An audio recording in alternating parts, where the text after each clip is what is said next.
Halo, assalamualaikum warahmatullahi wabarakatuh. Jika kalian sedang cari iPhone dengan harga 2 jutaan, mungkin ada 3 alternatif pilihan yang bisa kalian pilih. Ada iPhone 6s Plus dengan internal yang besar, ada iPhone 8 dengan internal yang paling kecil, dan tentunya ada iPhone 7 dengan internal yang besar juga. Ketiga iPhone ini memang masih dapat update iOS terbaru, yaitu iOS 15. Mungkin di video kali ini kita bahas iPhone 7 di tahun 2022 dulu ya. Melihat sekilas, iPhone ini memang sama persis dengan iPhone 8. Bodi handphone yang ukurannya sama, layar LCD yang ukurannya juga sama, letak tombol Touch ID, speaker, dan mikrofon yang juga sama. Bahkan, iPhone 7 dan iPhone 8 pun bisa dipakein casing yang sama juga. Ya, di tahun 2022, mungkin iPhone ini sudah terlihat ketinggalan ya. Jika kita lihat dari bagian depan, masih ada tombol home, layar yang kecil, dan masih punya dagu dan jidat yang cukup lebar. Tapi, ini membuat jadi identitas tersendiri sih. Untuk bodi bagian belakang, terdapat satu buah kamera saja. Kemudian, iPhone ini masih terbuat dari aluminium yang pastinya jika beli second di tahun ini sudah ada baret ataupun jamuran jika kalian senang pakai silikon case. Dan tentunya kelemahan dari aluminium ini sudah pasti cepat sekali menghantarkan panas ke tangan kita jika digunakan untuk hal-hal yang berat. Ya, untuk layar, iPhone ini masih menggunakan IPS LCD dengan teknologi Retina display dengan lebar 4,7 inch dan resolusi HD 750x1334 pixel. Yang jika kita lihat sekilas, memang gambar ataupun tulisan yang nampak tidak seperti resolusi HD ya, karena terlihat padat gitu. Warna yang dihasilkan juga natural, yang masih cukup lah jika kalian senang menonton video dengan iPhone ini. Cuma karena teknologinya masih IPS, maka jika menampilkan warna hitam, pasti terlihat keabu-abuan. Belum pekat seperti handphone yang menggunakan layar OLED ataupun Super AMOLED. Selain itu, sensitivitas layar untuk mengetik juga tergolong cepat, walaupun untuk user yang memiliki badan gempal akan kesulitan menggunakan layar yang kecil ini.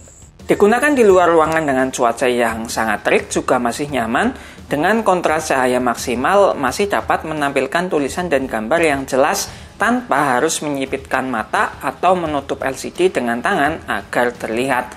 Tapi dengan catatan LCD masih original bawaan iPhone ya. Kalau unit yang mungkin kalian dapatkan sudah gantian, pasti akan sangat berbeda kualitasnya. Untuk keamanan, iPhone ini masih dibekali dengan Touch ID generasi kedua di tombol home, yang saya rasa Touch ID ini masih sangat dibutuhkan pada saat-saat kayak gini. Untuk kecepatannya juga sudah sangat cepat, asalkan jari dan tombol home dalam keadaan bersih dan tidak berminyak. Karena jika posisi berminyak, sudah pasti Touch ID tidak bisa mendeteksi jari kita secara tepat, yang ujung-ujungnya kita harus masukin password. Tapi untuk iPhone 7 ke bawah sudah sangat rawan rusak untuk Touch ID-nya ya. Untuk SoC, tentu iPhone 7 ini masih sangat bisa diandalkan untuk penggunaan sehari-hari. Walaupun memang chipset A10 Fusion di iPhone 7 ini sudah ketinggalan 5 generasi dari chipset yang terbaru. Tapi masih dapat update iOS 15 alias terbaru sekarang ini, dan kemungkinan besar juga masih dapat update iOS 16 nantinya. Untuk performa tentu masih bisa diadu dengan Android baru 3 jutaan. Cuma memang untuk penggunaan sehari-hari dirasa sudah terlalu banyak memakan daya, karena SoC ini menggunakan fabrikasi 16 nanometer yang bahkan lebih gede dari chipset A9 yang hanya menggunakan fabrikasi 14 nanometer. Untuk penggunaan secara real, iPhone ini masih sangat enak tentunya. Untuk bermain game tentu masih sangat lancar. Dan ketika saya tes di Mobile Legends, settingan yang didapat masih ultra dan FPS juga tinggi. Dan ketika saya tes bermain, saya tidak menemukan frame drop atau freeze walaupun posisi sedang war. Hal ini tentunya berkat GPU PowerVR series 7 XT dengan 7 inti core yang masih optimal dengan game-game yang cukup berat.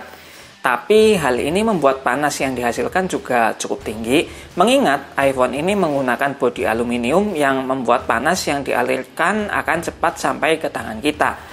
Walaupun iPhone 7 ini hanya menggunakan RAM 2GB saja, tapi untuk menumpuk aplikasi seperti ini dan sebanyak ini tidak mengalami kendala seperti force close ketika dibuka atau loading dari awal lagi. Untuk baterai, iPhone ini memiliki kapasitas yang tergolong kecil tapi masih lebih besar dari iPhone 8, yaitu berkapasitas 1960 mAh. Untuk pengecasan juga belum dibekali dengan fast charging yang tentunya waktu pengecasan bisa mencapai 2-3 jam hingga penuh dari 20% ke 100% dengan koneksi jaringan posisi mode pesawat dan menggunakan charging original 5 watt. Untuk penggunaan saya yang intens di hari libur dengan buka tutup aplikasi dan sesekali bermain game, masih dapat SOT 5 jam dan siklus pengecasan 2-3 kali seharinya. Yang uniknya, walaupun ini adalah iPhone tua dan ketika tidak digunakan, baterai iPhone ini tidak mengalami penurunan yang drastis. Bahkan jika mode pesawat, ditinggal tidur pun hanya turun 2-4% semalamnya. Tentunya ini adalah hasil dari baterai yang masih original dan ada di kapasitas maksimal 76%. Untuk masalah suara, saya cukup kaget dengan iPhone 7 ini, di mana yang saya pikirkan itu speaker mono yang ada di bawah seperti iPhone 6s. Ternyata iPhone ini sudah mempunyai stereo speaker yang menghasilkan suara yang cukup baik jika kita compare dengan Android 3 jutaan. Yang sayangnya memang tidak terlalu lantang jika kita maksimalkan volumenya. Untuk speaker bagian bawah cenderung treble yang lebih keras, dan untuk speaker bagian atas cenderung bass yang lebih nendang. Tapi, jika kita bandingkan dengan adiknya, yaitu iPhone 8, saya masih lebih nyaman dengan suara yang dihasilkan dari iPhone 8. Karena bass dari iPhone 8 ini masih lebih terasa dari iPhone 7, yang cenderung masih dominan dengan treble. Tapi tentunya suara yang keluar masih lebih enak dari Android 3 jutaan, yang rata-rata menggunakan mono speaker.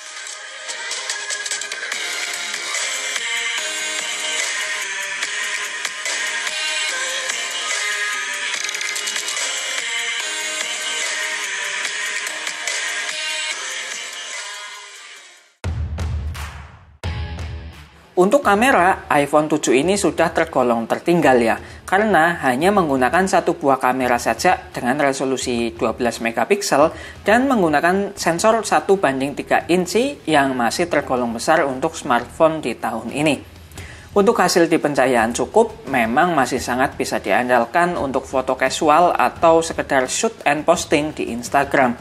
Selain itu, jika digunakan untuk bisnis, hasil fotonya juga masih tergolong tajam yang tentunya bisa menampilkan detail yang lebih jelas.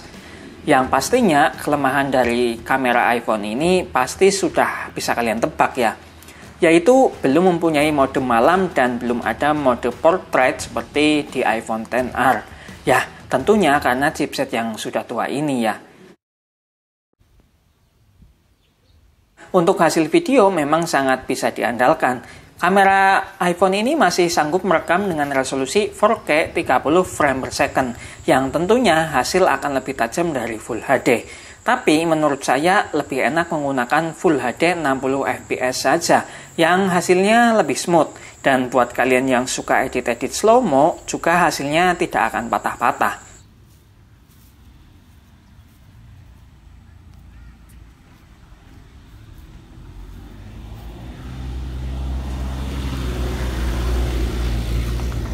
Ya, ini adalah hasil dari kamera depan iPhone 7 dengan resolusi Full HD 30 frame per second. Yang dimana untuk hasil saya rasa masih cukup bagus ya, asalkan pencahayaan juga memadai.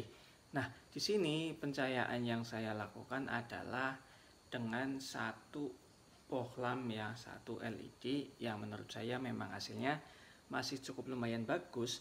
Tapi untuk perekaman yang banyak bergerak mungkin sudah tidak terlalu bagus ya, karena akan terlalu banyak goncangan yang dihasilkan.